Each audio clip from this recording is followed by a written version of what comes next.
हाँ भाई बच्चों, गुड मॉर्निंग। अच्छा आज बहुत बहुत कम है, देखो बताओ, फिर कहते हैं रिजल्ट नहीं आएगा। बताओ, डाउट क्लास रखी, कितने बच्चे आए? मैं कितनी देर तक वेट किया? मैसेज नहीं मिला था? मिल गया था ना? आके पूछ रहा है आज डाउट क्लास है। Doubt class, only doubt class. सुनो मेरी बात, चैप्टर फर्स्ट के डाउट तो कंप्लीट हो चुके थे सारे, है ना? अच्छा, और इसका टेस्ट भी कंप्लीट हो चुका। चैप्टर सेकंड, इसका टेस्ट होना है। पहले इसके सारे के सारे डाउट निकालो फटाफट से। चैप्टर फर्स्ट के तो डाउट हो चुके हैं आपके, और मैं कह रहा हूं टेस्ट भी हो चुका है। अब इसके डाउट्स निकालो फटाफट से, स्टडी के, स्कैनर के, किसी भी राइटर की बुक के, जहां से निकालना चाहो, एमटीपी के, सजेस्ट जो भी चीज निकालना चाहो। जब इसके डाउट से कर लो कि हाँ बस हो गया काम बस, तब मैं आगे बढ़ूंगा नेक्स्ट चैप्टर के डाउट्स पे। चैप्टर सेकंड में यूनिट फर्स्ट के कोई डाउट है? चैप्टर सेकंड में यूनिट फर्स्ट के कोई डाउट है? नहीं है, मैं स्किप कर रहा हूं। फिर मैं दोबारा यूनिट फर्स्ट पे नहीं आऊंगा। चैप्टर सेकंड में यूनिट फर्स्ट के, चाहे स्टडी मैट के, चाहे स्कैनर के, किसी भी राइटर की बुक के, है doubt? Unit first of chapter second पूछो बेटा, डाउट पूछो, वरना मैं मानूंगा आपको कोई डाउट नहीं है। चैप्टर सेकंड में यूनिट फर्स्ट जर्नल एंट्रीज, हाँ जी, क्वेश्चन नंबर 1 स्टडी मैट का, ठीक, स्कैनर का। बोलो बेटा, क्वेश्चन बोलो, सब बच्चों के सामने डिस्कस करेंगे। General reserve and dividend equalisation fund, scanner का डाउट है जनरल रिजर्व और डिविडेंड इक्वलाइजेशन फंड। हाँ, इसका नेचर नॉमिनल है या नहीं है? बताओ बेटे, बताओ जल्दी। यस, डेफिनेटली है, यस। कोई इसमें डाउट है? डिविडेंड इक्वलाइजेशन फंड कैसे होता है? अच्छा, मैंने वैसे कल डाउट लिया था ये, पर कोई बात नहीं, चलो आज स्पेशल डाउट क्लासेस में दोबारा लेता हूँ। बेटा देखो, जो जनरल रिजर्व है उसमें तो कोई ऐसा डाउट नहीं आना चाहिए, क्योंकि जो प्रॉफिट एंड लॉस के नाम से ना होकर बैलेंस शीट में जनरल रिजर्व में, जब तक प्रॉफिट कैपिटल में जोड़ नहीं दिया जाता, प्रॉफिट का नेचर प्रॉफिट रहता है। जब प्रॉफिट कैपिटल में जुड़ जाता है तो अगले वर्ष वो नॉमिनल ना रहकर वो पर्सनल बन के आता है। बोलो, है ना? कैपिटल में जुड़ जाता है, वो पर्सनल प्लस रिप्रेजेंटेटिव बन जाता है अगले ईयर में। लेकिन उस ईयर में अगर मैं उसको कैपिटल में जोड़ ही नहीं रहा हूँ, प्रॉफिट एंड लॉस में रख रहा हूँ, तो नॉमिनल तो रहेगा ना। उसको मैंने बांटा नहीं, कैपिटल में जोड़ा नहीं, उठाकर बैलेंस शीट में रख दिया, तो जनरल रिजर्व क्या रहेगा? तब भी नॉमिनल रहेगा। प्रॉफिट से जितने भी फंड्स, रिजर्व्स बनेंगे वो सब नॉमिनल रहेंगे, बशर्ते वो मैंडेटरी नेचर के ना हो। जैसे provision for depreciation, provision for doubtful debts, those are because of mandatory nature. और बेटा ऐसी चीज़ें मैंडेटरी होती हैं तो वो चीज़ें नॉमिनल ना रहकर क्या बन जाती है? वो सेम नेचर के कहलाते हैं, जिनके लिए वो पूंछ, रिजर्व या प्रोविजन बनाई जाती है मैंडेटरी नेचर में। डन। अब आती है बात डिविडेंड इक्वलाइजेशन फंड की। पहली बात ये होता क्या है, इसके मैंने कल बड़ा अच्छा एग्जांपल दिया था, हंसी मजाक का एग्जांपल था, वैसे छोटा था, कि मान लिया कोई आदमी सीढ़ी पे गिर जाए, तो कई सारे लोग वहाँ पे, तो वो एकदम से नहीं करेगा, वो एकदम से खड़ा हो जाएगा और ऐसे करेगा जैसे कुछ हुआ ही नहीं। आगे जाके भले वो करता रहे, वो करता क्या है? वो जेब उतारता है। उस टाइम पे वो क्या करता है? इक्वलिटी मेंटेन करता है, मुझे कुछ नहीं हुआ। बाद में जाके अलग से वो इक्वलिटी कैसे मेंटेन करता है आपको पता है। यही काम कंपनी का है। मार्केट में जब ऐसे सब लोग सीढ़ी से गिर रहे होते हैं, उस टाइम पे अपने आप को कंपनी दिखाने के लिए हमें कोई फर्क नहीं पड़ा मार्केट की उससे, वो इक्वलिटी मेंटेन करती है। कैसे? जिस टाइम कोई डिविडेंड, जब जिस टाइम कंपनियां खूब प्रॉफिट कमा रही होती हैं, उस टाइम पे ज़्यादा प्रॉफिट ना बांटकर वो प्रॉफिट उठा के रखती रहती है, सेव करती रहती है उस फंड में, ताकि फ्यूचर में डिविडेंड को इक्वलेशन किया जाए। जब रिसेशन या कोई ऐसा डाउन आता है मार्केट में और कंपनियों के बस की नहीं होता कि वो डिविडेंड बांट लें, उस टाइम पे भी वो उतना ही डिविडेंड बांट रही होती है जितना वो पहले बांट रही थी, इक्वली मेंटेन करती है। इससे क्या होता है? कंपनी के ऊपर ट्रस्ट जमता है शेयर होल्डर्स का, और कहते हैं ये कंपनी कभी भी नुकसान में नहीं जाएगी, ये इतना अमाउंट तो देती है फिक्स, तो शेयर होल्डर बाकी जगह छोड़कर उसमें इन्वेस्ट करना शुरू कर देते हैं। तो है क्या बेटा? ये है तो प्रॉफिट ही ना। तो ये फंड क्या है? नॉमिनल। आगे बोलो। हाँ जी बेटा, रिजर्व कैपिटल और कैपिटल रिजर्व, बहुत अच्छा डाउट है ये। रिजर्व कैपिटल पूछना चाहते हो, ठीक है बेटा। मैं बताता हूँ पहले कैपिटल रिजर्व बताओ, ये बात समझ में आती है। जो कैपिटल नेचर के प्रॉफिट होते हैं उनको बैलेंस शीट में कैपिटल रिजर्व के नाम से रख दिया जाता है। हाँ भाई, किधर फोन बंद कर।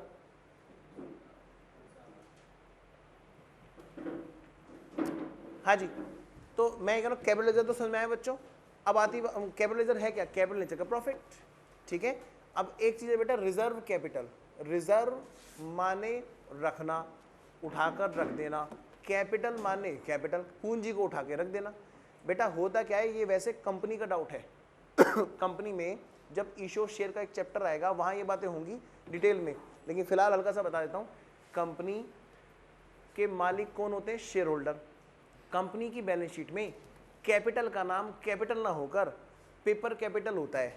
पेपर कैपिटल, हाँ बताऊंगा। उनकी कैपिटल पेपर्स की फॉर्म में होती है। क्यों होती है, अरे वहां पर इतना बड़ा वर्किंग नोट नहीं बन सकता। एक आदमी हो तो एक आदमी का नाम लिख देते हैं कैपिटल इंडिविजुअल में। जब पार्टनरशिप होती है तो एक वर्किंग नोट बना देते हैं 20 लोगों का, लाखों लोगों का वर्किंग नोट बन ही नहीं सकता। तो वहां पर एक रास्ता निकाला गया कि उनकी कैपिटल को पेपर्स की फॉर्म में बांट देते हैं, जिसके बाद जितने पेपर्स वो उतने % का मालिक। तो बेटा वहां शेयर कैपिटल एक वर्ड यूज किया गया है, इतनी बात समझ में आती है। अब क्या होता है बेटा, शेयर कैपिटल वर्ड यूज किया है। शेयर माने हिस्सा, कैपिटल का हिस्सा, शेयर कैपिटल वो पेपर्स होते हैं।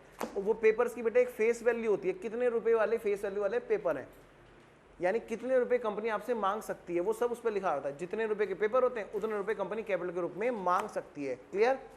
अब कंपनी के यहाँ पर क्या है बेटा, कहीं ऐसा ना हो शेयर होल्डर्स इन्वेस्ट करे और उनको उतना रिटर्न ना मिले जितना वो पैसा मार्केट से लगाकर ले सकते हैं।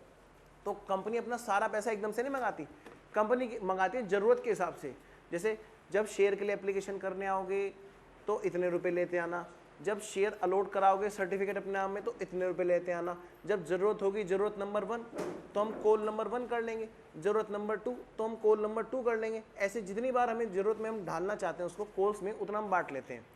अब क्या होता है, कंपनी इस एप्लीकेशन अलॉटमेंट के बाद की जो स्टेज है कॉल्स, फर्स्ट कॉल कंपनी में 1 भी हो सकती है, 2 भी हो सकती है, 3 भी हो सकती है। कंपनी उतना पैसा कहती है कि मैं इतने टुकड़ों में मांगूंगी, वो टुकड़े कितने भी हो सकते हैं कंपनी के अकॉर्डिंग, लेकिन इतने नहीं होना चाहिए। 12 महीने के अंदर सारा पैसा रिकवर हो जाना चाहिए, ऐसा कंपनी लॉ में लिखा है। तो मैं मुद्दे की बात पे आता हूँ बेटा, कंपनी कुछ हिस्सा कॉल का रिजर्व कर लेती है कि इन केस ऑफ इमरजेंसी मैं उसको उठाकर रख लेती हूँ, इन केस ऑफ इमरजेंसी ही इसकी कॉल होगी, वैसे नहीं होगी।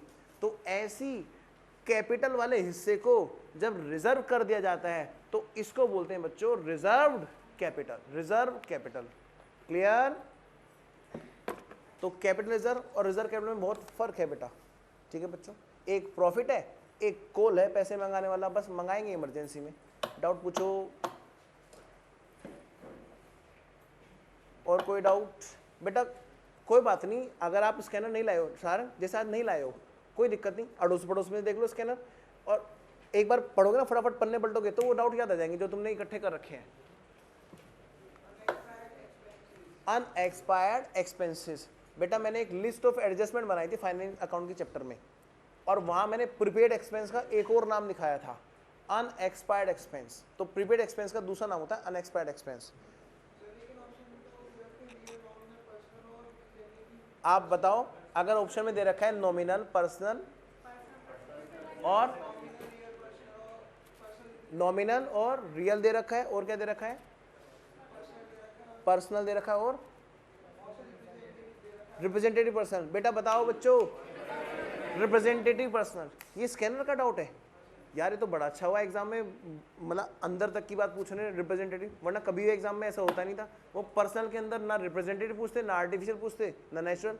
देख रहे हो, कभी भी सी इंस्टीट्यूट ट्रेंड बदल सकता है। कौन से टाइम का है क्वेश्चन है? 2009 का, बहुत पुरानी बात है। कोई बात नहीं बेटा, मैं तो चाहता हूँ भगवान करे सी इंस्टीट्यूट पूछे, तभी तो असली कंपटीशन होगा। अभी तो सब पर्सनल बता के आएंगे, लेकिन पर्सनल के अंदर वही बता के आएगा जिसने ढंग से पढ़ा है। पूछो बेटा डाउट। भाई मैं ये कह रहा हूँ प्रीपेड एक्सपेंस क्या है, उसी का नाम अनएक्सपेक्टेड इंश्योरेंस है, अनएक्सपेक्टेड एक्सपेंस है। प्रीपेड एक्सपेंस क्या है? प्रीपेड, इसके पीछे कोई है जिसको हमने पैसे दे रखे हैं, क्योंकि राम अगर सामने है तो नेचुरल, राम लिमिटेड है तो आर्टिफिशियल। राम्स कैपिटल रिप्रेजेंट करती है ना राम को, यही काम क्या है, आउटस्टैंडिंग प्रीपेड क्या होते हैं, ये किसी को रिप्रेजेंट कर रहे होते हैं, पर्सन प्लस रिप्रेजेंटेटिव। पूछो बेटा, डाउट पूछो। मुझे तो लग रहा था फायर करेंगे, धनाधन धैन धैन धैन धैन, सबकी टाइटें फिस हो रही है।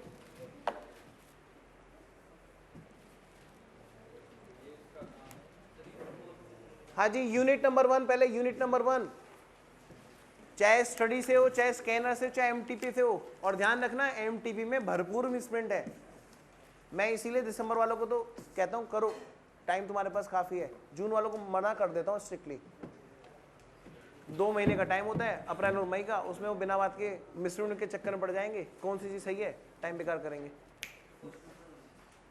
एमटीपी का यूनिट नंबर फर्स्ट है ना, यूनिट नंबर फर्स्ट है ना, क्वेश्चन नंबर 19। गोले तो बहुत सारे पे लगा, जिस पे गोला नहीं है उसका डाउट, उससे डाउट पूछ रहा है। लोग क्या करते हैं, डाउट्स पे गोला लगाते हैं, यहाँ बिना गोले वाला डाउट पूछ रहा है, इतने सारे गोले लग रहे हैं। मैंने कहा लो बेटे, बहुत सिंपल सी चीज है, आपको निकालना क्या है, ध्यान रखना, क्वेश्चन में ऑब्जेक्टिव में प्रैक्टिस करो। सबसे पहले लास्ट लाइन पढ़ो, पूछ क्या रहा है, और फिर पढ़ो क्वेश्चन को, देखो कितना आसान हो जाएगा। कह रहा है last line, cash collected from receivables will be, ये निकालना है कितना कैश का कलेक्शन हुआ। बेटा आप इंफॉर्मेशन दे रहा है कि टोटल सेल है 5,26,000, अंकित बातें नहीं, टोटल सेल है 5,26,000, कैश सेल्स है 1,40,000, बता सकते हो क्रेडिट सेल कितनी, बोलो, हम क्यों मेहनत करें डाउट उसका, बोलो। 5,26,000 टोटल सेल है। ये सोचा करो ना, जब भी तुम डाउट सेशन में हो ना, तो ये सोचा करो कि सीधा एग्जाम में बैठे और एग्जामिनर पूछ रहा है सीधा, तब मजा आएगा उस चीज़ का। ऐसे नहीं, ऐसे तो ये सोचो उसका डाउट है, नहीं, ये आपका डाउट है बेटा, जो अभी नहीं है बाद में आ सकता है, या शायद आके जा चुका है, या शायद आके जा चुका है, कोई दिक्कत नहीं, फिर आ सकता है एग्जाम में। मैं दोबारा बोल रहा हूँ बेटा, सुनो, क्वेश्चन नंबर 19 है एमटीपी का, छोड़ो वो कौन सा है क्वेश्चन, सुनो क्वेश्चन पूछ रहा है कैश कलेक्शन कितना है रिसीवेबल से। रिसीवेबल समझते हो ना, डेटर और बीआर। अब क्वेश्चन में बीआर की इन्फॉर्मेशन तो दे नहीं रखी, यानी बचा क्या, सिर्फ डेटर। डेटर का अब कुछ बातें बोल रहा है, कह रहा है टोटल सेल है 5,26,000 और कैश में सेल है 1,40,000। समझ गए ना, फ्लोपी घूमनी चाहिए साथ साथ, यानी क्रेडिट सेल मिल गई ना, कितनी, 3,86,000, 3,86,000 क्रेडिट सेल मिल गई, काम की चीज। बेटा डेटर का लेजर, डेटर का लेजर, ये डेबिट साइड और ये क्रेडिट साइड, किधर डालोगे डेटर के लेजर में, टू सेल, यही तो करोगे ना। आगे देखो बेटा, फिर क्या कहता है, बैड डेट्स 14,000, बेटा डेटर के लेजर में टू सेल 3,86,000, इधर बाई बैड डेट्स कितना, 14,000। कैलकुलेटर में तुरंत इधर वाली चीज जोड़ते रहो, इधर वाली घटाते रहो, इधर वाली चीज जोड़ते रहो, इधर वाली घटाते रहो, अपने आप हो जाएगा, बैलेंस की फिगर इधर आ जाएगी।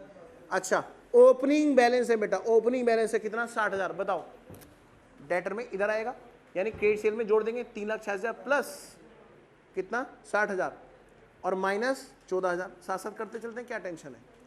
अगली बात, क्लोजिंग डेटर है, क्लोजिंग ट्रेड रिसीवेबल है 32,000, माइनस हो जाएगा, ये भी इधर आएगी बैलेंस की फिगर, 4 लाख आंसर है बेटा। मुझे नहीं पता एमटीपी ने क्या दे रखा है, 4 लाख आंसर है। एमटीपी के आंसर्स का मैं भरोसा ही नहीं करता, ज़्यादातर मिसप्रिंट होते हैं। पूछो बेटा पूछो। तो यूनिट नंबर 1 पैक, कोई डाउट नहीं आ रहा मेरे पास। यूनिट नंबर 2 निकालो स्टडी मैट में, चैप्टर 2 का, चैप्टर 2 की यूनिट नंबर 2 लेजर्स, चाहे स्कैनर से, चाहे एमटीपी से, चाहे स्टडी मैट से। मैंने तो यही सोचा कि बस किसी भी तरह से मंडे को ना बच्चा ये कहे कि बस अब ले ले टेस्ट, कल भी आ जाऊंगा संडे को, अगर ऐसी बात है टेंशन ना लो, कल भी आ जाऊंगा संडे को, शुरू का आधा घंटा मैं ले लूंगा इकोनॉमिक वाले सर से, ठीक है, डाउट ले लूंगा। पूछो बेटा पूछो, यूनिट नंबर 2।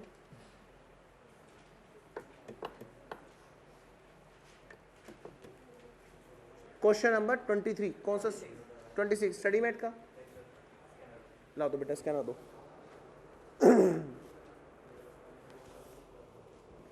मुझे कोई दिक्कत नहीं, मैं ट्यूसडे तक भी जा सकता हूँ, लेकिन ये होना चाहिए, अब हम बैठेंगे तो हम 100% मार्क्स अचीव करेंगे। एक बात सोचो जरा, मैं रात को भी मैं उठा था ना, 12-1 बजे सोया, मेरे दिमाग में यही चलता रहता क्या ऐसा करूँ ऐसा क्या करूँ। सुबह उठा मैं 4 बजे फिर से, मेरे को नींद नहीं आती, सच बताऊँ कसम से। इस चीज़ों में जुनून सा है एक चीज़, अगर 60 में से 60 आ गए ना अकाउंट में, सारे बच्चे पास हो जाएंगे।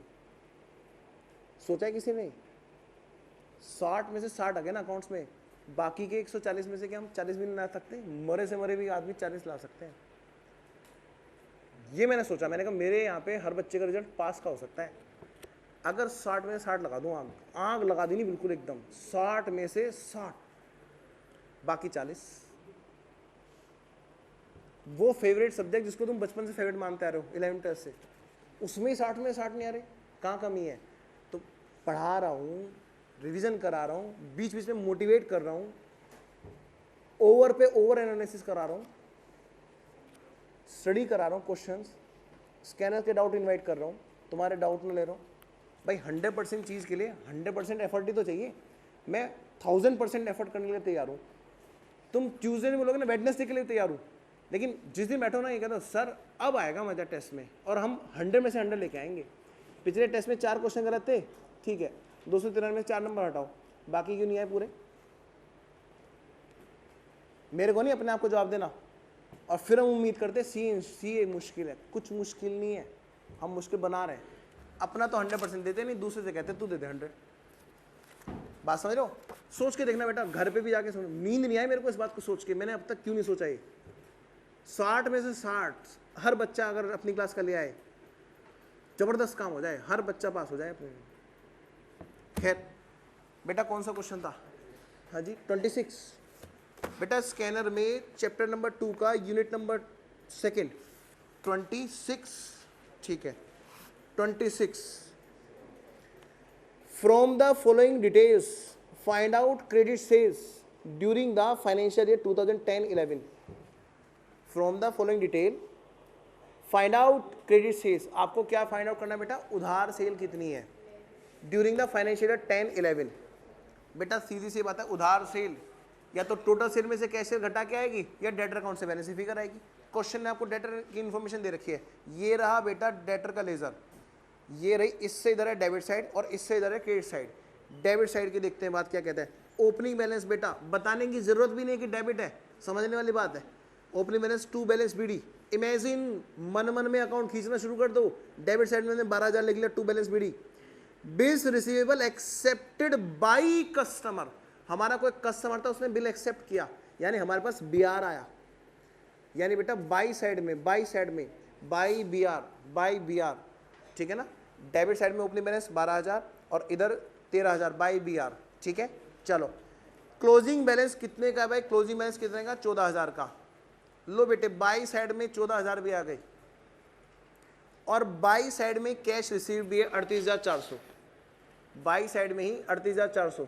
सर कोई टेंशन नहीं, आप पंखा बेटा 2 नंबर कम कर देना पंखा,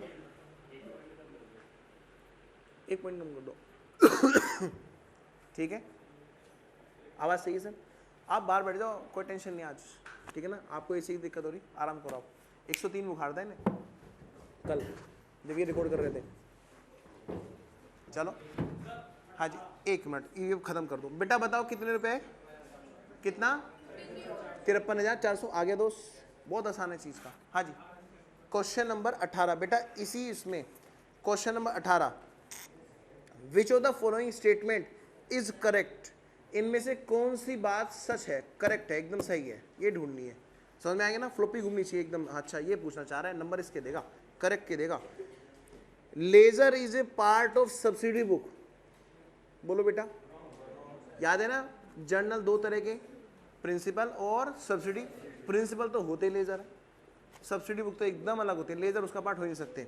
एक ऑप्शन और भी है, purchase book records all the purchases whether cash और क्रेडिट।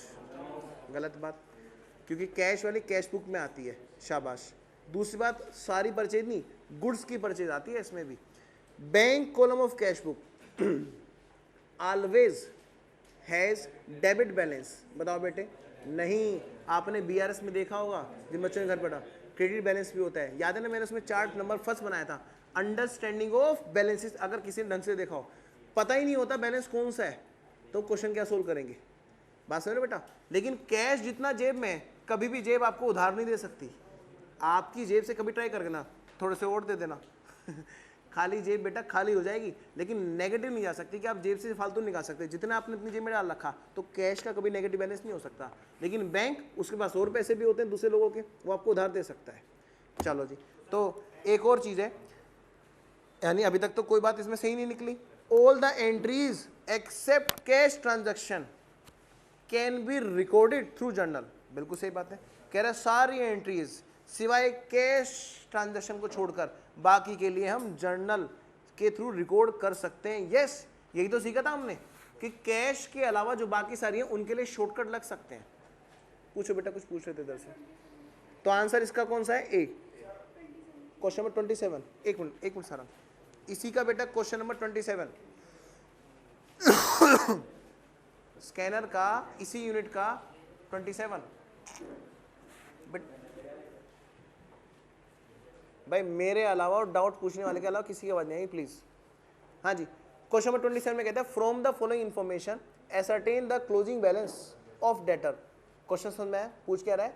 डेटर का अकाउंट का क्लोजिंग बैलेंस बताओ। यानी बेटा डेटर अकाउंट जब बना होगा, इधर डेबिट और इधर क्रेडिट, बैलेंसिंग फिगर क्या आएगी? Balance sheet by balance sheet, ये निकालना है बस। बेटे देखो क्या कहता है, ओपनिंग बैलेंस कितने का है? 32,600 का।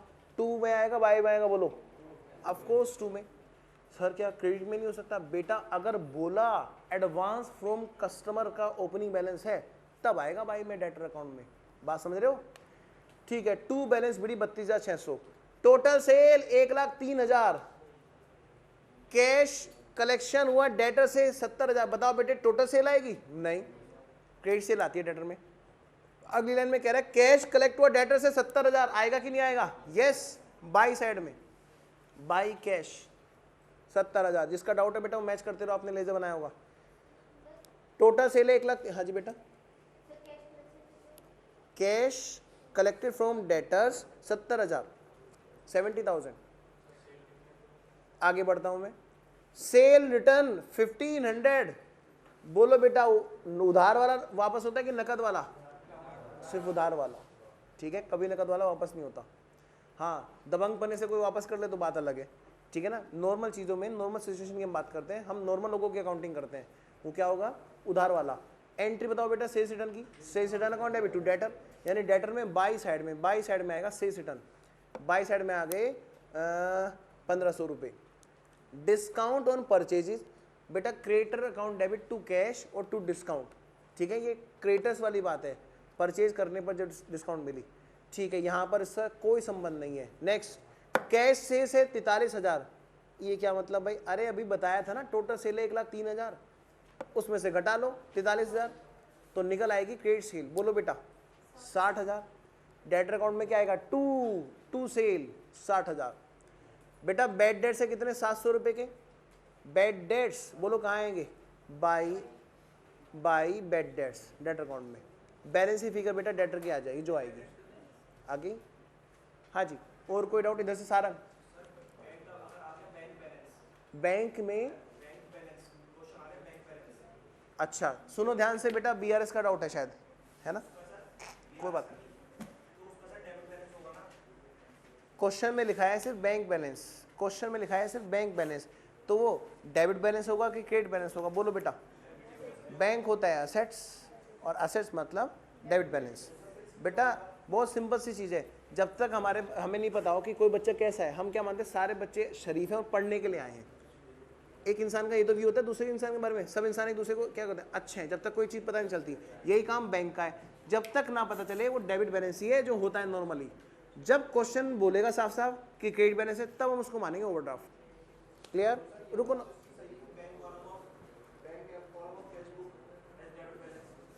Bank column of cash book has debit balance, बिल्कुल सही बात, but not always, may be overdraft. हाँ जी बेटा, इधर से कोई बच्चा डाउट पूछा था इनके बाद में, डाउट खत्म?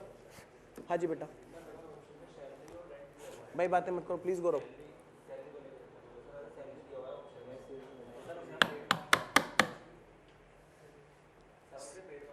अगर सैलरी दिया हुआ है कहाँ पर?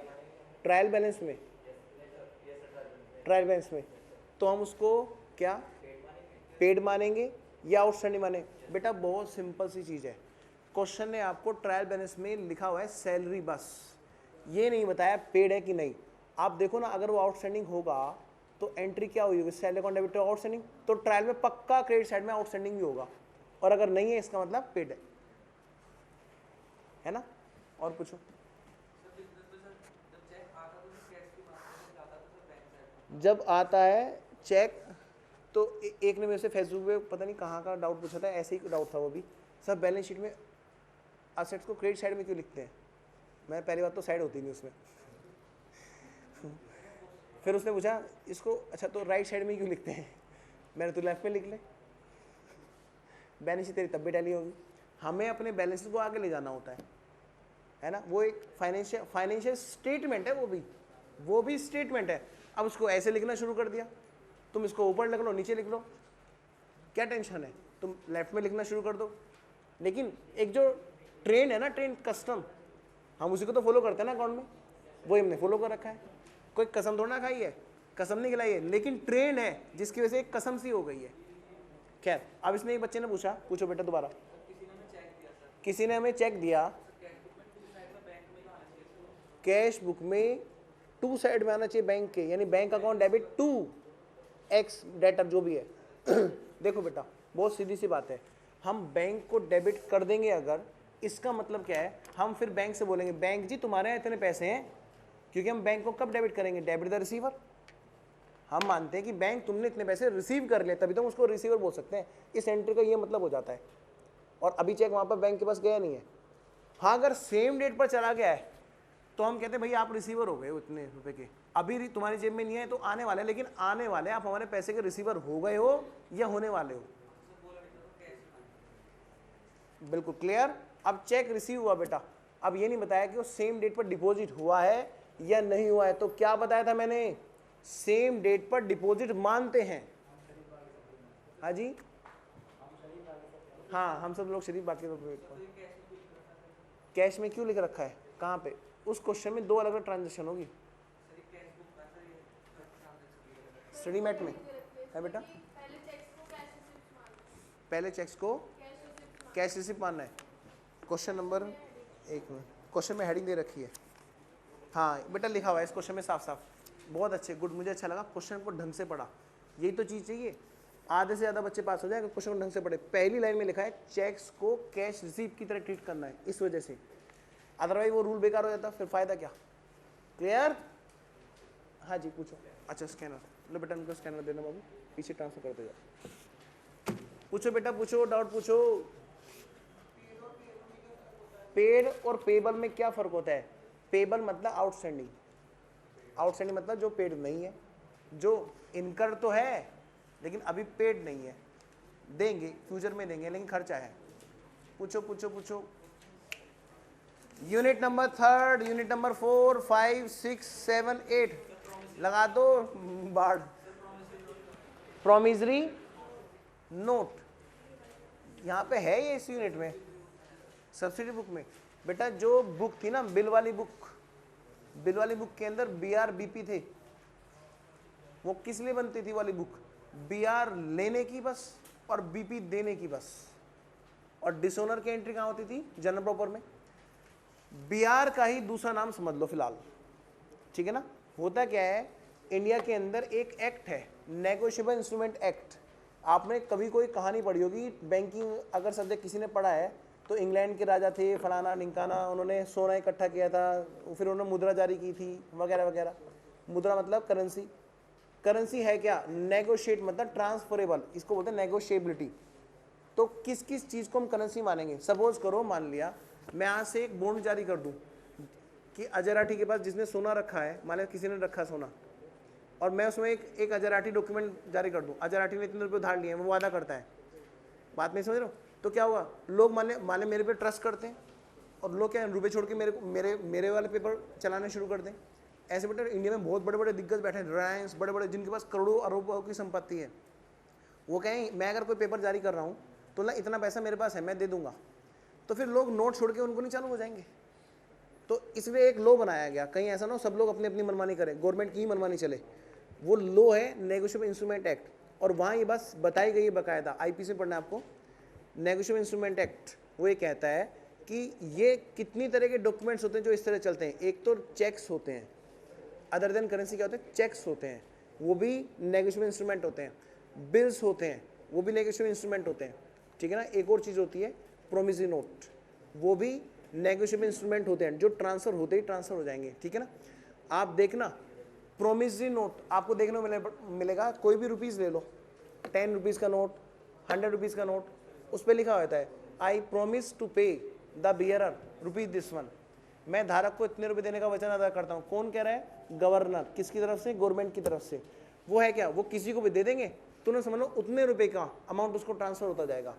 क्लियर बेटा, यही काम हम किसके जरिए कर रहे हैं, पैसे के बजाय हम एक प्रपत्र, एक पेमेंट, एक पेपर देके कर रहे हैं, तो ये बिल्कुल नेगोशिएट करा रहा है ना। तो बिल ऑफ एक्सचेंज और प्रोमिस नोट एक ही जैसी चीजें होती हैं।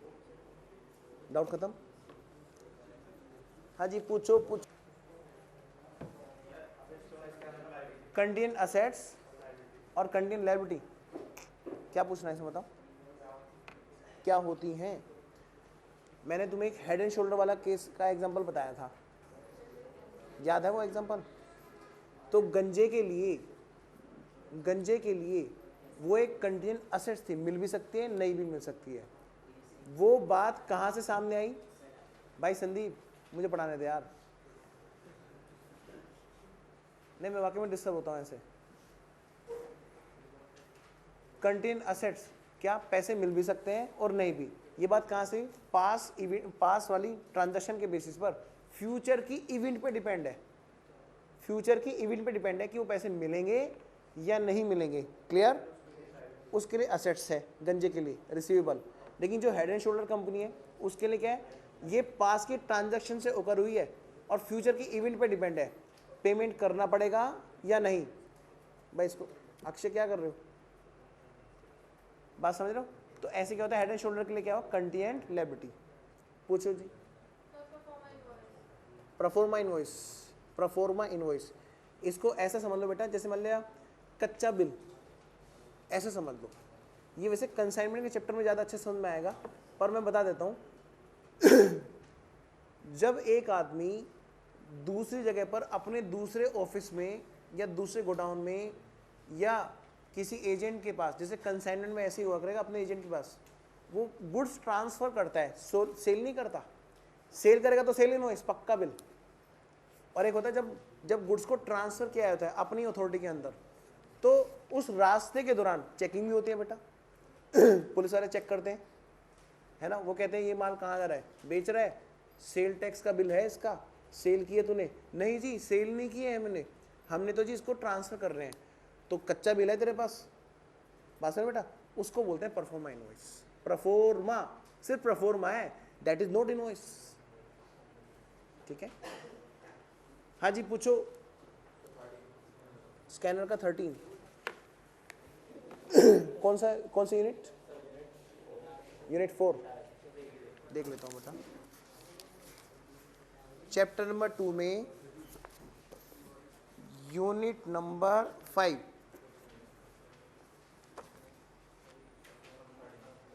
Question number 13, rent due for the month of March will appear dash of the cash book।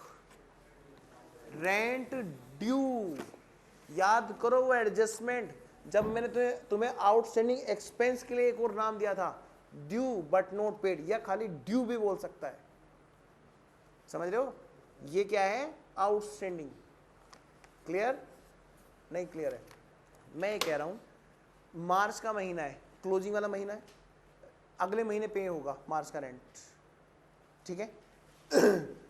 मार्च के लिए ड्यू हो गया रेंट, एक्रूअल बेसिस के हिसाब से ड्यू हो गया, लेकिन अभी पेड तो नहीं हुआ। क्लियर, अब ये पूछ रहा है कि बताओ ये आउटस्टैंडिंग रेंट, ड्यू मतलब आउटस्टैंडिंग रेंट, कैश बुक के कौन से साइड में आएगा। कह रहा है रिसिप्ट में, नहीं पेमेंट में, नहीं दोनों, नहीं कहीं भी नहीं, कहीं भी नहीं आएगा। देखो तुम ये आंसर दो, नो वेयर, क्योंकि अगर पेड हो जाता तब तो पेमेंट साइड में आता, तब ये ड्यू ही ना होता, ड्यू एंड पेड होता। और कोई डाउट बेटा पीछे। हाँ जी,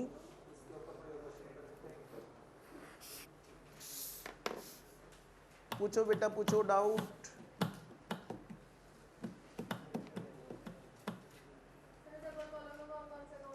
डबल कॉलम में कौन कौन से अकाउंट होते हैं? कैश और बैंक। बेटा स्टडी वाला आंसर दो। जो कॉन्सेप्ट में लिखा है ना वो लिखो। मैं तो खुद कह रहा हूँ, इसमें गड़बड़ कर रहे हैं लोग। 2 कॉलम मेरे को, मेरी मर्जी में कोई से बनाऊँ। मैं नहीं देता डिस्काउंट, मैं ना देता ना लेता। मैं डिस्काउंट नहीं देता ना लेता, स्ट्रिक्ट फिक्स सेल्स प्राइस है। अब बताओ कैश और बैंक तो बनेगा। मैं तो एक चीज़ समझा रहा हूँ, समझाने के एंगल से बता रहा हूँ।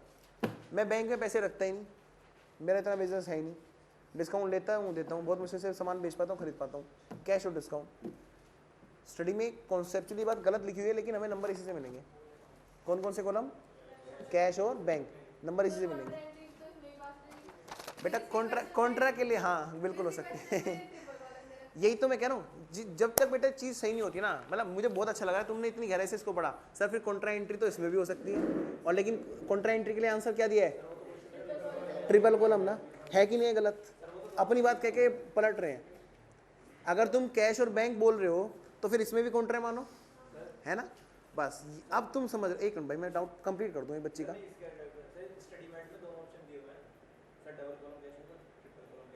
कहाँ पे दिखाऊँ? लेटेस्ट में, लेटेस्ट की बात करो। ट्रिपल दिया है ना, बस वही देना है। देखो हो सकता है, वही तो चर्चा कर रहे थे हम जिसमें तुमने रोका। मैं ये कह रहा हूँ हमें देना क्या है एग्जाम में आंसर? हमें ट्रिपल कॉलम कैश बुक देना है, कॉन्ट्रा उसी में होता है।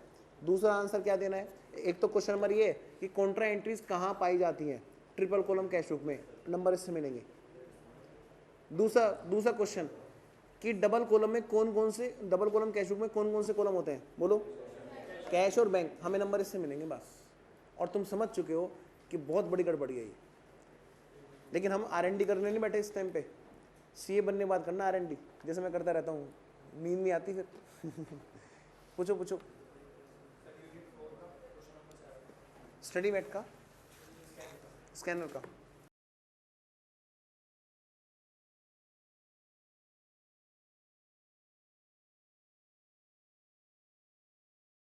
भाई स्कैनर का यूनिट 4 का question number 7, chapter number 2 unit number 4 खोलो, क्वेश्चन नंबर 7। बेटा ट्रांसफर कर देना बच्चों।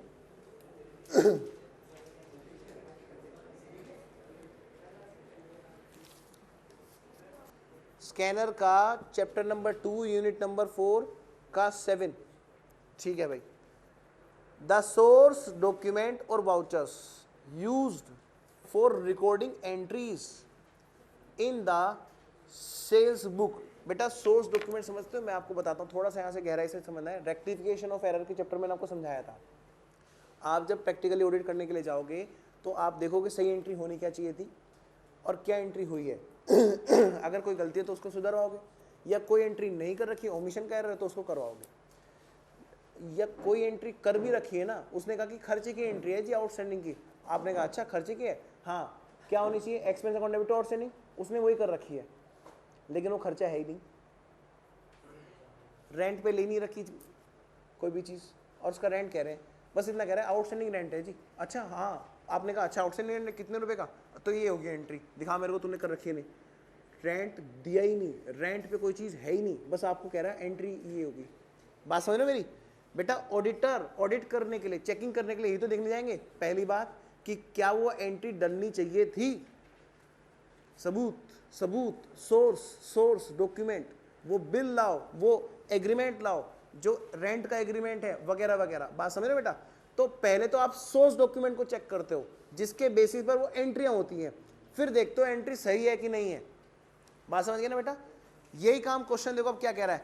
द सोर्स डॉक्यूमेंट और voucher used for recording entries in the cell book. कह रहे सेल बुक में एंट्री रिकॉर्ड करने के लिए क्या सोर्स डॉक्यूमेंट होना चाहिए? बताओ बेटे, छोड़ो ऑप्शन को, बोलो।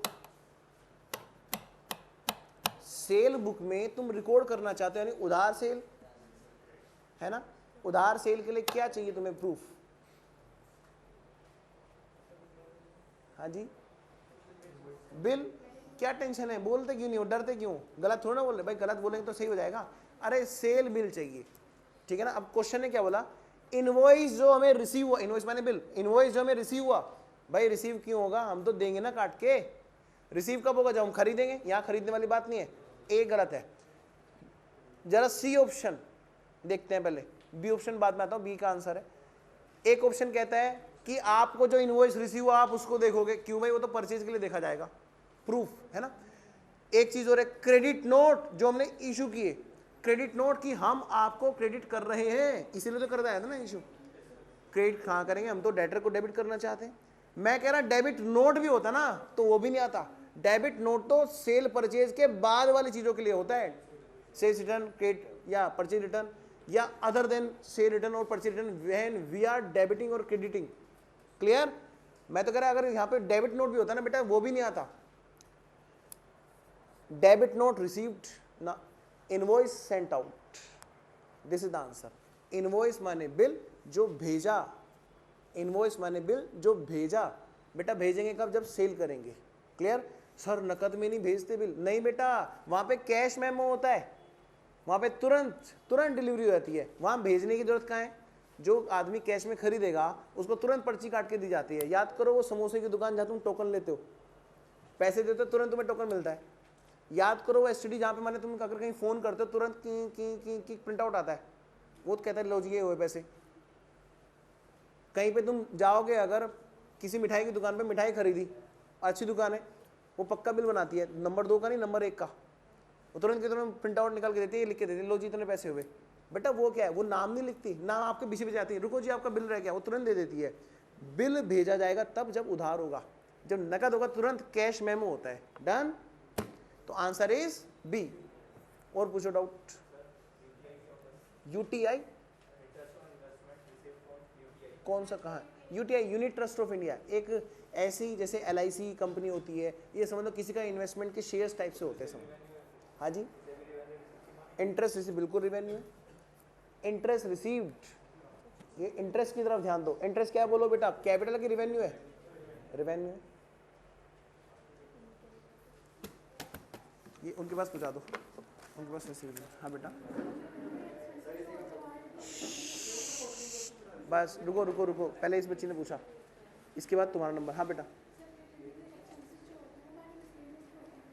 प्रिलिमिनरी एक्सपेंसेस हमारे मिसलेनियस एक्सपेंडिचर क्यों होते हैं, बट जो रिसर्च एंड डेवलपमेंट होते हैं वो मिसलेनियस क्यों नहीं होते? डाउट तो बड़ा अच्छा है। ब्रोकरेज मिसलेनियस क्यों होती है, मैं बताता हूँ बेटा। पहले बेटा ध्यान दो, मिसलेनियस एक्सपेंडिचर जो हेड है ना, मिसलेनियस एक्सपेंडिचर जो हेड है, वहाँ पर वो एक्सपेंसेस आते हैं जो डेफर किए जाते हैं। क्लियर। वहाँ पर वो लॉस रखे जाते हैं जो डेफर किए जाते हैं, लॉस या फिर एक्सपेंसेस। क्लियर। होते वो असेट्स नहीं है, लेकिन डेबिट बैलेंस को थोड़ी देर के लिए उठा के रखना पड़ता है, तो वहीं पे तो रखेंगे जहाँ उनसे मिलती जुलती चीज़ें हों। असेट्स के डेबिट बैलेंसेस होते हैं, तो बैलेंस की शीट हमने बना ली, बैलेंसेस सारे डेबिट बैलेंस एक जगह तो रखेंगे ना, असेट्स के वहीं मिसलेनियस एक्सपेंडिचर के रख दिए। बात समझ में आती है? उनको ओवर द लाइफ हमें डेफर करना होता है according to the benefit receive, estimated benefit receive. Clear, ये इतनी बात क्लियर है? अच्छा, ये तो बेटा इतनी बात क्लियर है बाबू। अब मैं आता हूँ मिसलेनियस एक्सपेंडिचर में, प्रिलिमिनरी एक्सपेंस और बता देता हूँ एक बार। प्रिलिमिनरी एक्सपेंस मतलब बेटा स्टार्टिंग के खर्चे, स्टार्ट करने के खर्चे, और स्टार्ट करने के खर्चे का बेनिफिट एकदम से नहीं, करंट ईयर में नहीं होता, 2-3 साल तक होता रहता है। जैसे इनॉग्रेशन एक्सपेंस का बहुत अच्छा डाउट आता है, कायदे से वो होना चाहिए डेफर रिवेन्यू, लेकिन उसको रिवेन्यू मानते हैं। स्टडी ने बोल रखा है इसलिए मानते हैं, बार बार थोड़ा इनॉग्रेशन कराते हैं। इसने कहा भाई मान लो एक ही बार काम शुरू करने के खर्चे हैं, बस कोई बात नहीं, हो गया इसी साल बेनिफिट, अब तो कस्टमर की चेन बन गई, अगली बार तो अपने आप आते रहेंगे। मैं आता हूँ बात में प्रिलिमिनरी एक्सपेंसेस पर। बेटा प्रिलिमिनरी एक्सपेंसेस भी मिसलेनियस एक्सपेंडिचर में हम रखते हैं, क्योंकि वो ओवर द मतलब मोर देन 1 पीरियड हमें रिवेन्यू का बेनिफिट कराते हैं। इतनी बात क्लियर है? R&D और डेफर रिवेन्यू और रिवेन्यू, ध्यान से सुनेंगे सब बच्चे। रिवेन्यू में जो खर्च किया उसका बेनिफिट करंट ईयर में मिला, सुनो सब मजा आ जाएगा इसमें। रिवेन्यू में जो खर्च किया करंट ईयर, रिवेन्यू में वो आएंगे खर्चे जो करंट ईयर में पे हुए, करंट ईयर में ही बेनिफिट हुआ। डेफर रिवेन्यू में वो आएंगे जो करंट ईयर में पेड हुए, लेकिन बेनिफिट मोर देन 1 ईयर हुआ और पता नहीं अंदाजन कितना कितना बेनिफिट होगा। प्रीपेड में वो आएंगे जिसमें हमने पे तो किया, लेकिन मोर देन 1 ईयर बेनिफिट होगा, पता है आगे कितना बेनिफिट होगा। R&D खर्च तो किया, पता ही नहीं है बेनिफिट होगा कि नहीं होगा। समझ में आया? मैं दोबारा बोल रहा हूं, चाहे तो चार्ट बना लो, चार्ट बनाओ फटाफट कॉपी पे जल्दी से। 4 कॉलम बनाने, 4 कॉलम,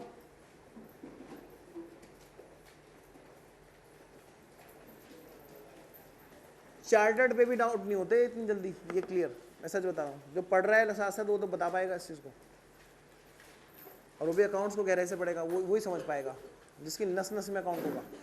बेटा 4 कॉलम बनाएंगे सब बच्चे। पहले में हेडिंग डालेंगे रेवेन्यू एक्सपेंस,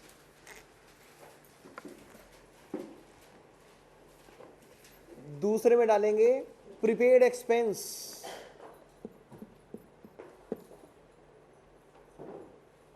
और तीसरे कॉलम में डालेंगे डेफर रेवेन्यू एक्सपेंस। जब तक मैं बात खत्म ना कर दूं कोई बीच में नहीं बोलेगा। फोर्थ कॉलम में डालेंगे R&D expense, research and development expense. दोबारा बोल रहा हूं कॉलम, फर्स्ट वाला कॉलम रेवेन्यू एक्सपेंस, सेकंड वाला कॉलम प्रीपेड एक्सपेंस, थर्ड वाला कॉलम डेफर रेवेन्यू एक्सपेंस, और फोर्थ वाला column research and development expense. हाँ जी बेटा, रेवेन्यू एक्सपेंस में लिखो, इसमें ना कुछ पॉइंट लिखने। 1 लिखो, 1 paid in current year, prepaid में भी लिखो 1 पेड इन करंट ईयर,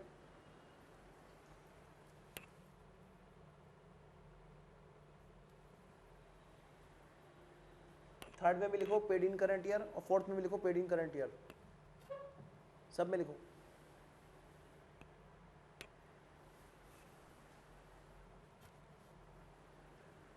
अब बेटा फर्स्ट वाले में लिखेंगे, फर्स्ट वाले कॉलम में रेवेन्यू में benefit is received in current year, ये सेकंड पॉइंट है रेवेन्यू एक्सपेंस वाले कॉलम में। Second point, benefit is received in current year.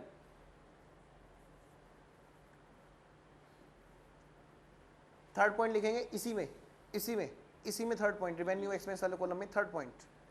First point था paid in current year, second point था benefit is received in current year, और third point लिखेंगे benefit is sure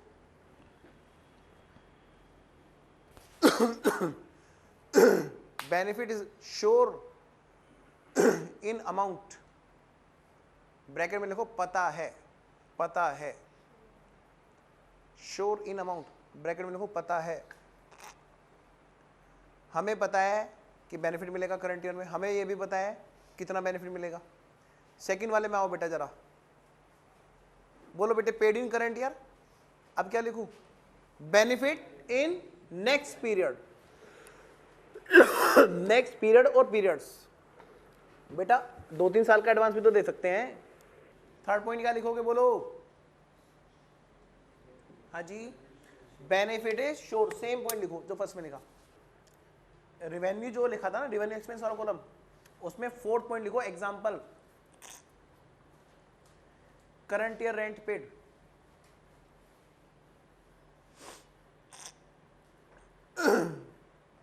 revenue expense में fourth point लिखो।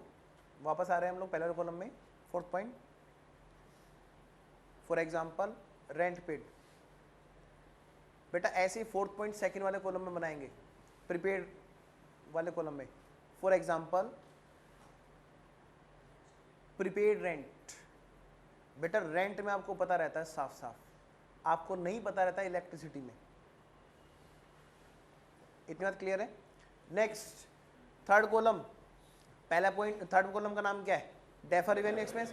पहला point amount paid in current year. Number 2 benefit received in next period और more than 1 period. जो second में लिखा था ना, सेकंड कॉलम में सेकंड पॉइंट लिखा था प्रीपेड में, सेम पॉइंट उठा के थर्ड में, थर्ड कॉलम में सेकंड पॉइंट बना दो।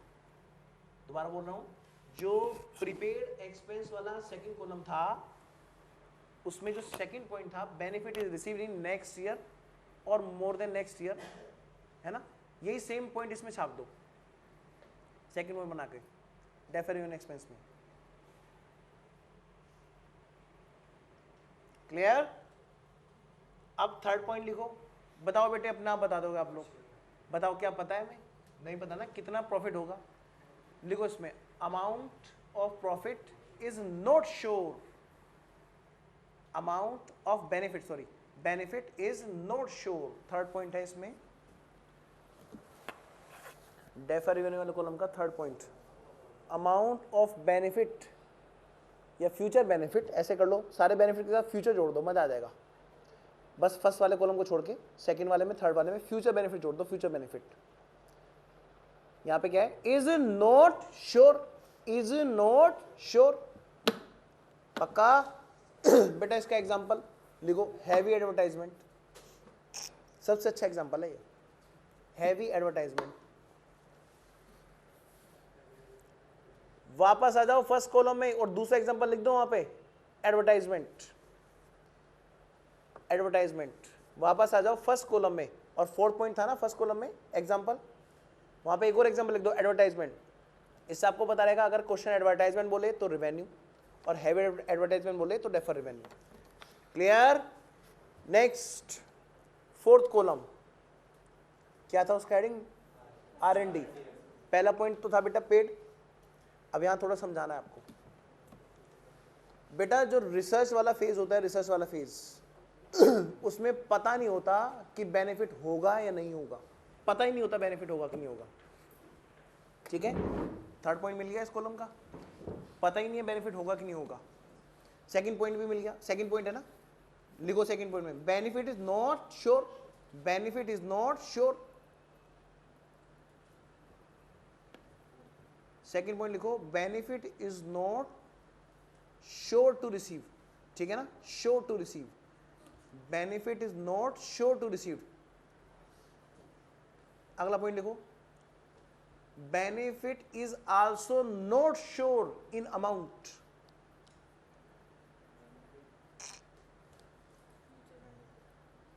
Yes, future benefit, good good, future benefit की बात कर रहे हैं। फ्यूचर बेनिफिट सेकंड में लिखा, सेकंड पॉइंट में हमने लिखा था, future benefit is not sure to be received. फिर थर्ड पॉइंट लिखा, future benefit is not sure in amount. पहले बात तो रिसीव होगा कि नहीं होगा ये नहीं पता रिसर्च एंड डेवलपमेंट में। दूसरी बात, इसका नाम मैंने रिसर्च एंड डेवलपमेंट कर दिया, इसका रिसर्च एंड डेवलपमेंट ना करके इसको लिखो रिसर्च। डेवलपमेंट वर्ड हटा दो, डेवलपमेंट वर्ड हटा दो प्लीज, प्लीज डेवलपमेंट वर्ड हटा दो, ये सिर्फ बात रिसर्च की हो रही है। अगला point, fourth point, example, experiments, experiments, but still result not received. हमने एक्सपेरिमेंट्स कर डाले लेकिन बच्चों अभी उसका कोई रिजल्ट नहीं आया। बात समझ गए? पक्का बच्चों? अगला कॉलम और बना लो, डेवलपमेंट। अगला कॉलम और बना लो बच्चों, डेवलपमेंट।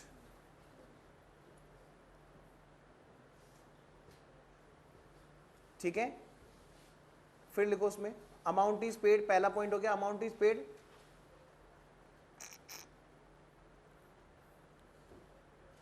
दूसरे में लिखो सिर्फ इतना, future benefit will be received. Assets है बेटा, ये असेट्स के लिख रहे हैं हम, एक तरह से दिखाया तो डेवलपमेंट मतलब असेट्स होता है। Number third, amount is approximately sure, approximately sure. कोई फिक्स असेट्स कितने लंबे टाइम तक रहेगी और हमें अप्रोक्सली कितने प्रोडक्शन कर देगी, हमें अप्रोक्सली एस्टिमेटली श्योर होता है ना, तभी तो हम डेफिनेशन करते हैं। फोर्थ पॉइंट लिखो, फॉर एग्जाम्पल फिक्स असेट्स। ठीक है पक्का? अब सब बच्चे फटाफट से इन्हीं सब कॉलम में मुझे फिफ्थ पॉइंट और बनाना है ताकि आपको और ज्यादा क्लियरिटी हो। पहले वाले कॉलम में रिवेन्यू में सबसे लास्ट में फिफ्थ पॉइंट लिखो, transfer to profit and loss. Fifth point, transfer to profit and loss. Second वाला क्या था, prepaid, transfer to balance sheet asset side. Transfer to balance sheet asset side. Third वाला column क्या था? Defer revenue, transfer to balance sheet asset side miscellaneous expenditure. जिसके पास जगह कम पड़ गई है वो इधर उधर लिख के काम चला लो, बाद में अच्छे से चार्ट बनाना घर जाके। Transfer to balance sheet asset side miscellaneous expenditure, और ब्रैकेट में लिख दो फिक्टिशियस असेट्स, फिक्टिशियस असेट्स। अगला कॉलम क्या था? रिसर्च। लिखो इसमें पांचों पॉइंट रिसर्च में, transfer to profit and loss.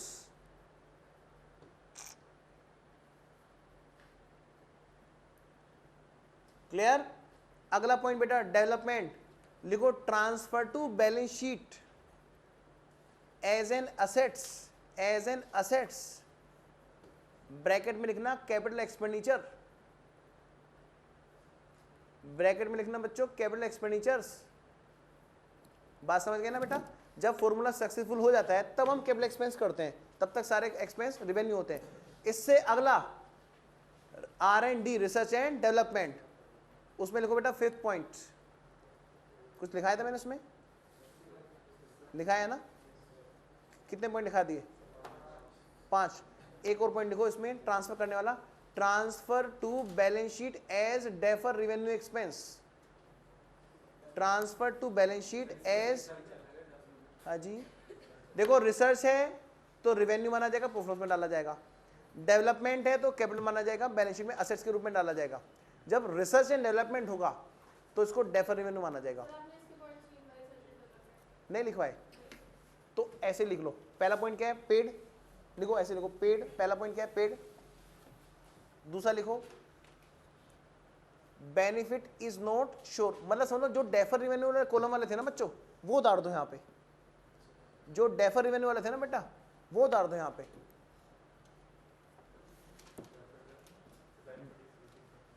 Defer revenue वाले, डेफर रेवेन्यू वाले कॉलम में जो पॉइंट्स लिखे थे वो एज इट इज उतार दो यहाँ पे 4th पॉइंट तक।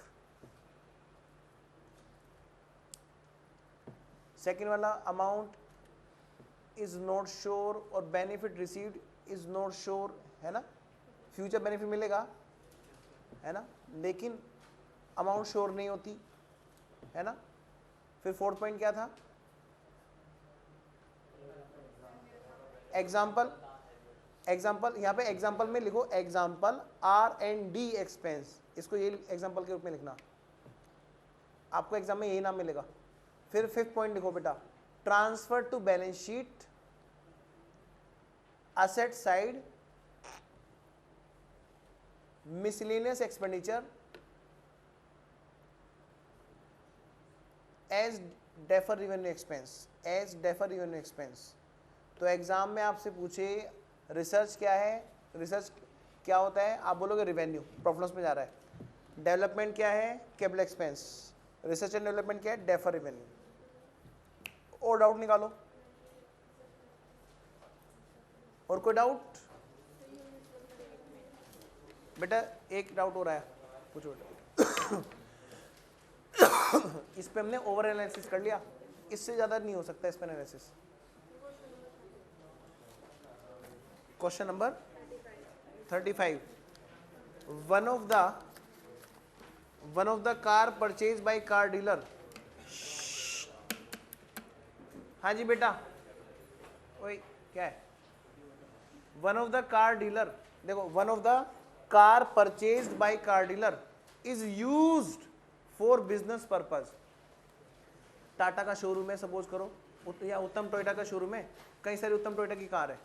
उत्तम टोयोटा का जो भी मालिक है, मान लें मिस्टर एक्स है, तो मिस्टर एक्स अपने लिए भी तो कार यूज करेगा ना, बिजनेस के पर्पज से। बिजनेस के पर्पज से वो इधर उधर जाएंगे, मीटिंग्स करेंगे, बेटा उसके लिए भी वो कार यूज करेंगे ना। तो ये क्या कह रहे हैं? One of the car dealer, car purchase by the car dealer, ठीक है, is used for business purpose and has been debited to goods for resale account, then rectification entry will be. आपको समझ में आया? गुड्स फॉर रीसेल मतलब purchase, goods for resale मतलब purchase, या हो सकता है परचेज की वजह वो गुड्स फॉर रीसेल अकाउंट दे देता क्वेश्चन में, हालांकि इसने यहाँ परचेज ही लिख रखा है ऑप्शन में, सॉल्यूशन में, पर हो सकता है आपको डराने के लिए गुड्स फॉर रीसेल वर्ड दे देता, तो डरना नहीं है वो परचेज गुड्स जो रीसेल करने के लिए क्या है, परचेज। अब क्वेश्चन आपसे क्या कह रहा है, भाई आपने कार यूज की किस पर्पज के लिए, बिजनेस पर्पज के लिए, आपने कार खरीदी आगे बेचने के लिए, डीलर का काम ये तो होता है। आपने उसको जब डेबिट वर्ड कम्स इन किया तो परचेज अकाउंट में डेबिट कर लिया लेकिन कार आप यूज कर रहे हो एज ए फिक्स एसेट्स, बात समझ गए ना। बताओ बेटे कौन कौन से अकाउंट इन्वॉल्व हुए, एक तो cash account, credit word goes out, दूसरी बात परचेज अकाउंट, तीसरा अकाउंट कौन सा बोलो, motor car account, fix assets account, बात समझ गए बेटा। कैश अकाउंट में क्या होना चाहिए था, क्रेडिट होना चाहिए था, क्रेडिट हुआ है, कोई गलती नहीं। परचेज अकाउंट में क्या होना चाहिए था, कुछ भी नहीं, कुछ भी नहीं, और हो गया है डेबिट, तो कैसे सही करोगे, टू परचेज क्रेडिट करके। मोटर कार में क्या होना चाहिए था, डेबिट होना चाहिए था, क्या हुआ है, कुछ भी नहीं, क्या करोगे, डेबिट कर दोगे, तो रेक्टिफिकेशन एंट्री क्या होगी, motor car account debit to purchase. Option क्या दे रखे बेटा, ऑप्शन सी में है बेटा इसका, क्लियर बाबू।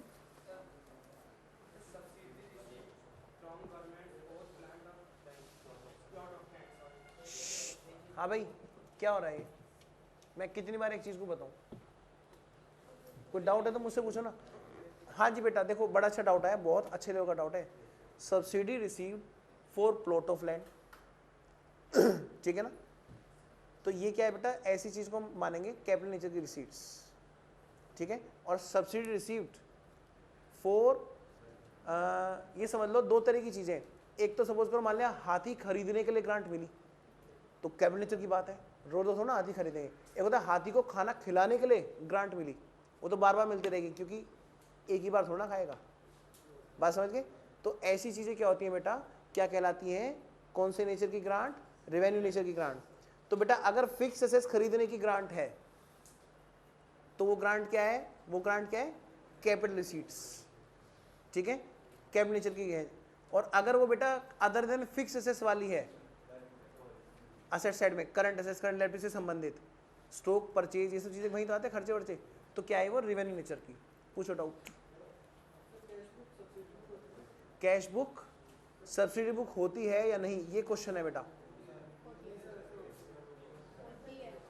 होती है, चार्ट में वहीं तो आई है, क्वेश्चन में ये दिया है कैश बुक एक सब्सिडी बुक है, यस कैश बुक बेटा सब्सिडी बुक होती है, treat as a principal book करते हैं, treat as a principal book करते हैं।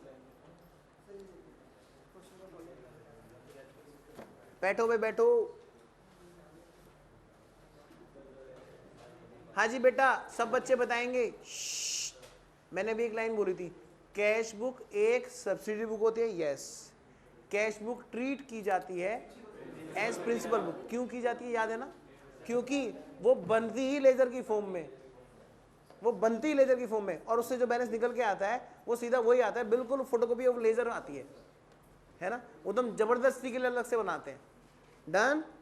क्योंकि कोई भी इंसान अगर काम करेगा न्यूमेरिकल वाइज तो वो ऐसे इधर इधर लिख के करता है, इसमें से ये घटाया, इसमें से ये घटाया, तो रफ में भी ऐसे बनाएगा, तो रफ में सब्सिडी बुक ऐसी बन रही है, बात समझ गए। एक बेटा डाउट खत्म करने दूं मैं, तो बेटा क्वेश्चन ने कहा है कि ये बताओ सबसे पहले which of the following is not a subsidy book, इनमें से कौन सी नहीं है सब्सिडी बुक। स्कैनर का है बेटा, और तो रुक जाओ ना, मैं वही तो खोल के बैठा हूँ, बच्चे ने वही तो पूछा है। हाँ जी क्वेश्चन ये which of the following is not a subsidy book, इनमें से कौन सी बुक ऐसी है जो सब्सिडी बुक नहीं है। पहला ऑप्शन, पवन कह रहा है मैं बताऊंगा, पवन खड़ा हो, तो बता जल्दी खड़ा हो, नहीं मेरे मन में आवाज आई थी, बता। ए सेल बुक है, नहीं है, अच्छा कैश बुक है,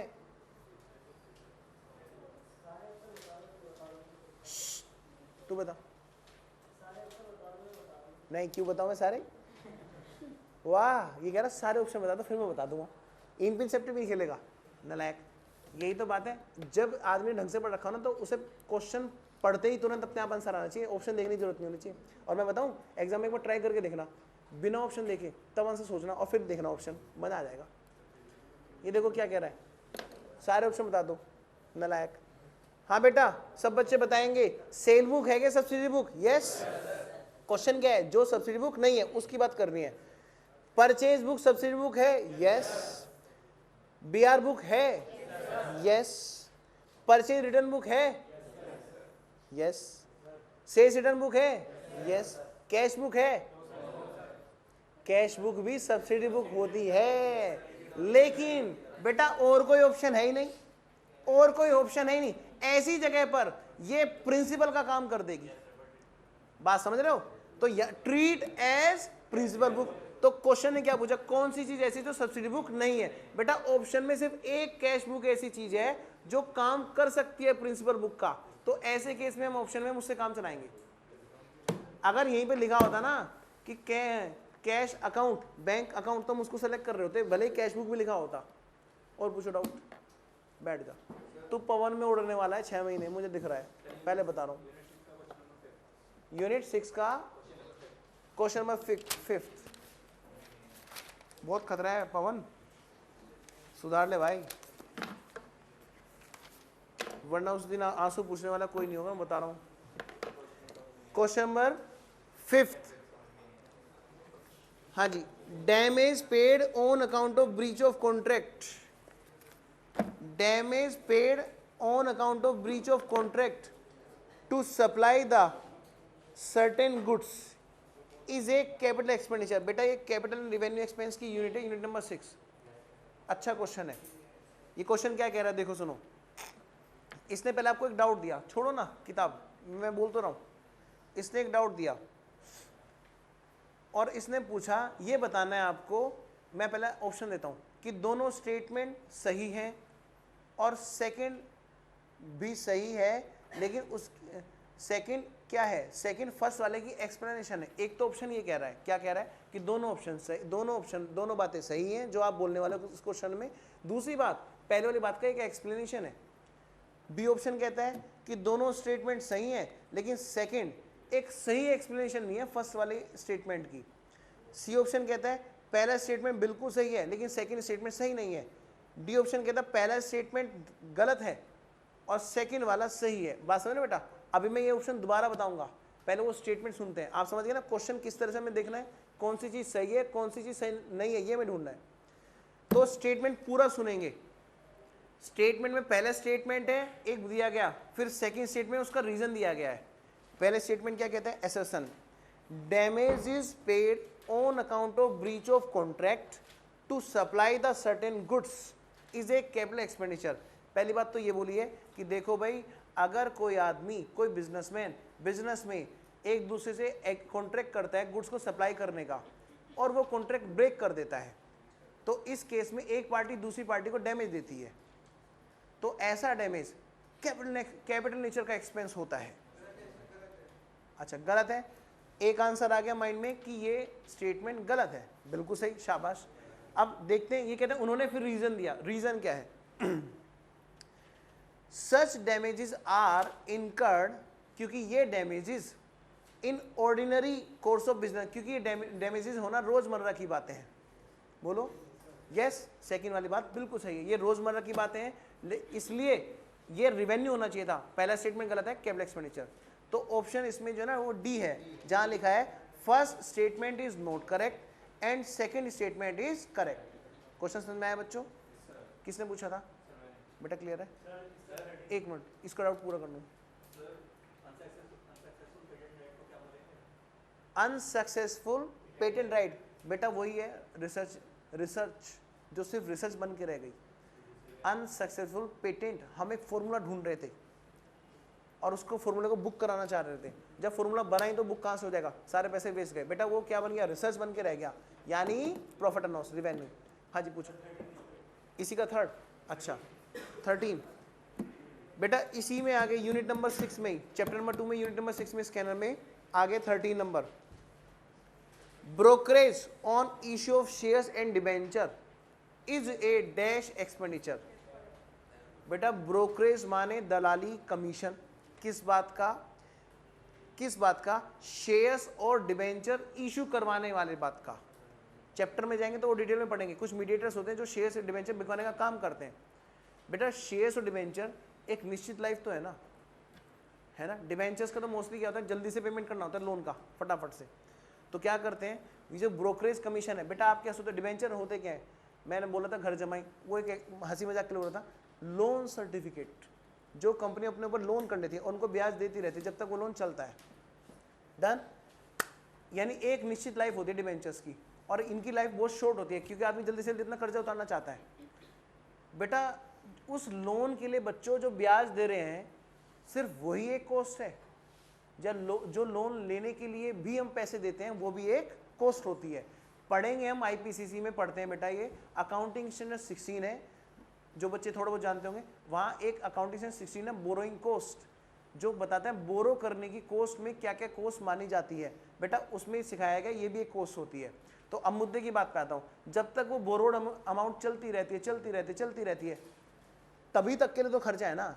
यानी एक बात तय है क्या, कि ये जो खर्चा है ये एक साल के बेनिफिट के लिए नहीं किया गया है ना, ये एक साल के बेनिफिट के लिए नहीं किया गया, यानी ये रिवेन्यू नहीं है। बताओ बेटे इतनी बात समझ में आ गई। अब देखते हैं दूसरा, ये प्रीपेड है क्या, पता ही नहीं हम लोन कब वापस कर देंगे। मान लिया 10 साल के लिए लोन लिया, 10 साल के अंदर कभी भी कर सकते हैं जी, 6 साल 5 साल, बात समझ रहे हो। बेनिफिट तो पक्का है फ्यूचर में, लेकिन तीसरी बात श्योर नहीं है कब तक का जाएगा, इसीलिए क्या बन गया डेफर रिवेन्यू। डन। एक और शॉर्टकट बेटा, सीधी सी बात है, ये कहाँ आते हैं, brokerage on issue of share, miscellaneous expenditure में, और मिसलेनियस एक्सपेंडिचर में जैसे ही कोई चीज तुम्हें याद आए तुरंत डेफर रिवेन्यू। ठीक है, साम दाम दंड भेद, अगर ऐसे समझ में नहीं आ रहा तो तुरंत वहां पकड़ लो। हम ये कहाँ देखते हैं, miscellaneous expenditure defer revenue. Number लेने हैं 26 number. A new machine was purchased in Delhi and brought to Jaipur factory site। ठीक है बेटा, दिल्ली में खरीदी और जयपुर में कोई साइट होगी बिजनेस की, वहां पर ला रहे हैं इंस्टॉलेशन के लिए। Machine was damage during the transit and repair expensive were incurred amounting to ₹20,000। Such repair will be treated as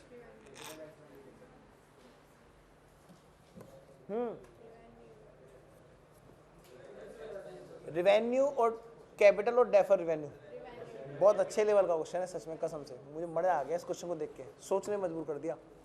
बेटा सोचो जरा दोबारा, कैपिटल एक्सपेंडिचर की डेफिनेशन क्या थी, खरीदने के लिए कर तो चुके हैं, खरीदने वाले खर्चे कौन से हैं, जब परचेज किया, जब इंस्टॉल करेंगे, जब लाएंगे, लाने के खर्चे।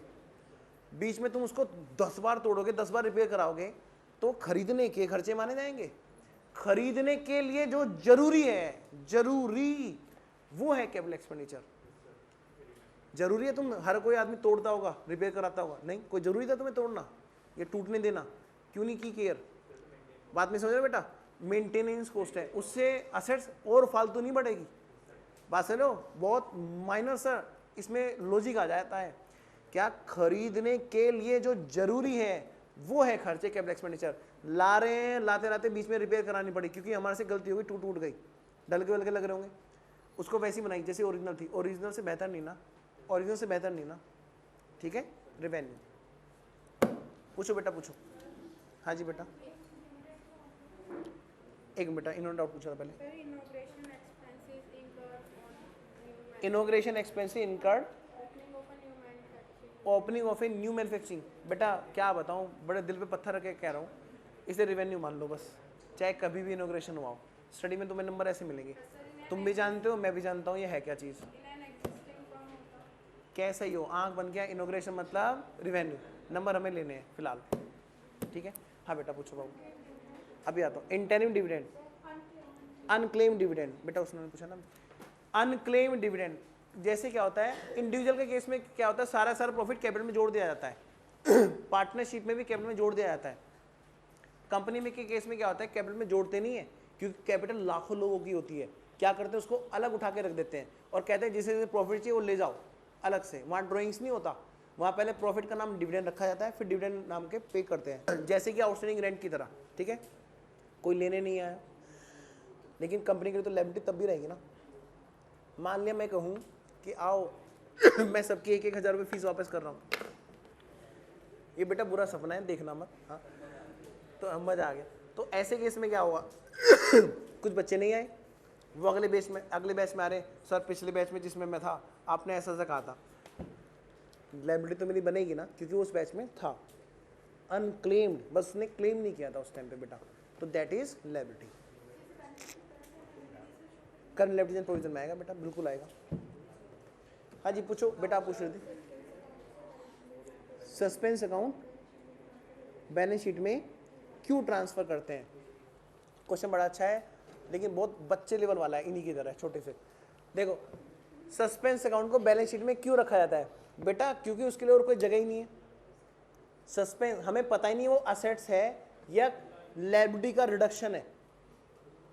डेबिट मतलब या तो असेट्स में बढ़ना या लायबिलिटी का घटना, हमें पता ही नहीं है क्या चीज़। अगर वो डेबिट बैलेंस है तो उठा के डेबिट वालों के साथ रख दो, अगर क्रेडिट बैलेंस है तो उठा के क्रेडिट वालों के साथ रख दो। फॉर द टाइम बिंग, जब सस्पेंस खुलेगा तो उसको सही जगह पहुंचा दिया जाएगा बेटा, क्योंकि वो एक बैलेंस है, क्योंकि वो एक बैलेंस है, इसलिए बैलेंस शीट में रखा जा रहा है। एक मिनट, क्लियर बेटा? क्योंकि वो एक बैलेंस है और सही नाम नहीं पता है, फॉर द टाइम बिंग हमने उसका नाम सस्पेंस रख के उस शीट में रख दिया है। हाँ जी, इधर से कोई पूछ रहा था, पूछो।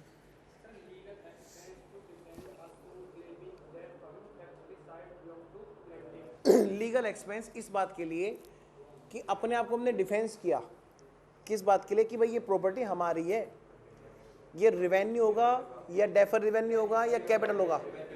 रिवेन्यू, क्योंकि इससे प्रॉपर्टी ज़्यादा नहीं होगी, ज़्यादा बेनिफिट नहीं देगी। सपोज करो तुम्हारी कोई गाय है, तुम दूध निकालते हो, कोई आके कहने लगा ये तो मेरी गाय है, केस कर दो तुम्हारे पे, तुमने अपने आप को बचाया, थैंक गॉड किसी तरह बच गए। कह रहे हैं अब इन लीगल एक्सपेंस का क्या करें? बेटा उनसे गाय ज़्यादा दूध देना शुरू नहीं कर देगी, बात समझ लो, यानी बेनिफिट की कैपेसिटी नहीं बढ़ेगी। इसका मतलब क्या? उससे सिर्फ आपकी प्रॉपर्टी मेंटेन रहेगी, तो वो क्या है? रेवेन्यू। चलो अगला डाउट, एक नई मशीन नहीं खरीदी,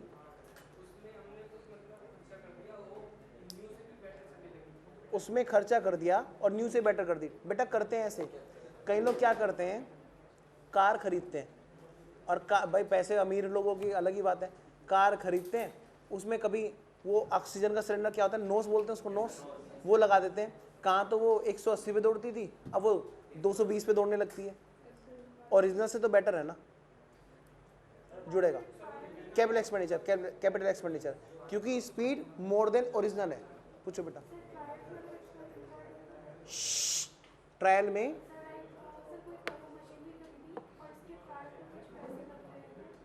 अच्छा, ट्रायल में, ट्रायल रन, ओके, अच्छा डाउट है बेटा। देखो जब तक वो असेट्स आपके लिए रेडी टू यूज ना हो जाए, चलो भाई असेट्स को यूज करना शुरू करते हैं, तब तक के सारे खर्चे जो उसे खरीदने के लिए जरूरी हैं जुड़ेंगे, जुड़ेंगे।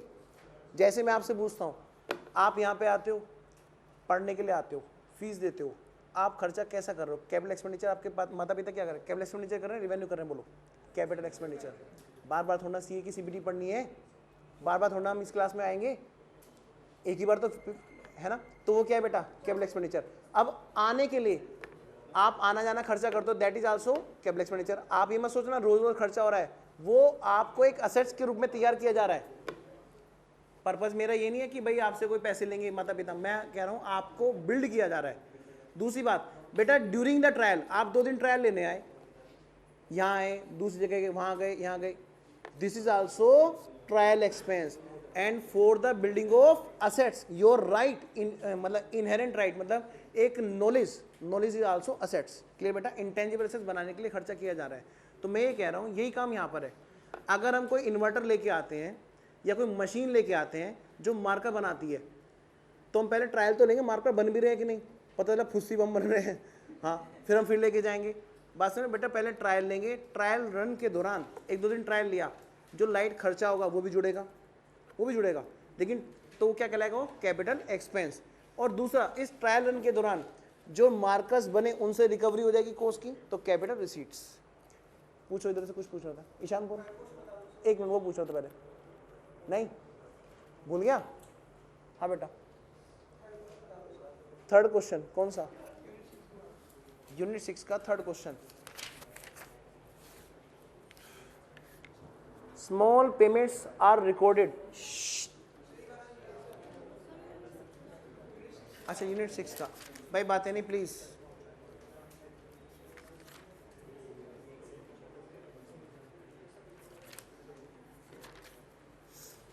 हाँ जी यूनिट 6 का third question, loss caused by theft of cash by the cashier.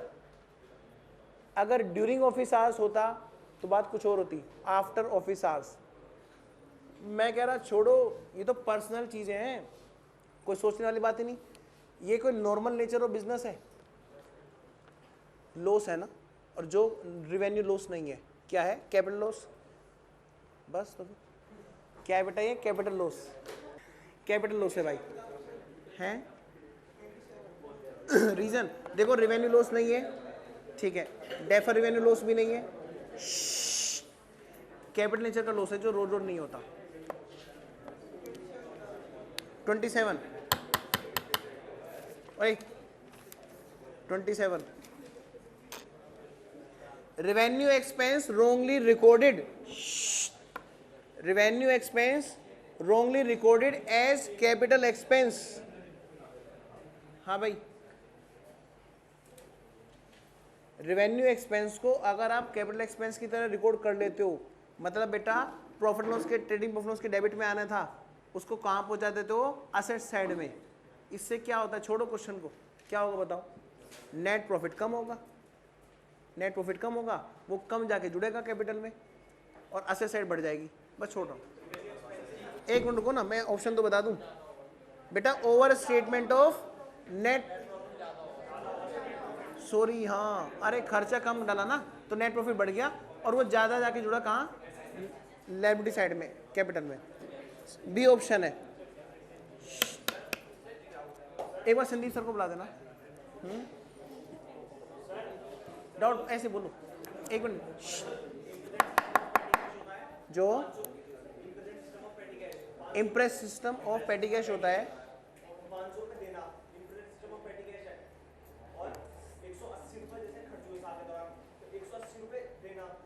जो खर्च हुए वो रिम्बर्स कर देना, ठीक है ना, रिम्बर्समेंट है। नहीं, टू मेंटेन दिस बैलेंस आप क्या करते हो, आप रिम्बर्स करते हो, आप चाहते हो उसके जेब में 500 ही बने रहे, 500 ही बने रहे, इम्प्रेस सिस्टम है, उसके लिए आप क्या करते हो, रिम्बर्स करते हो। इम्प्रेस सिस्टम बनाने के लिए रिम्बर्समेंट किया जाता है, ठीक है।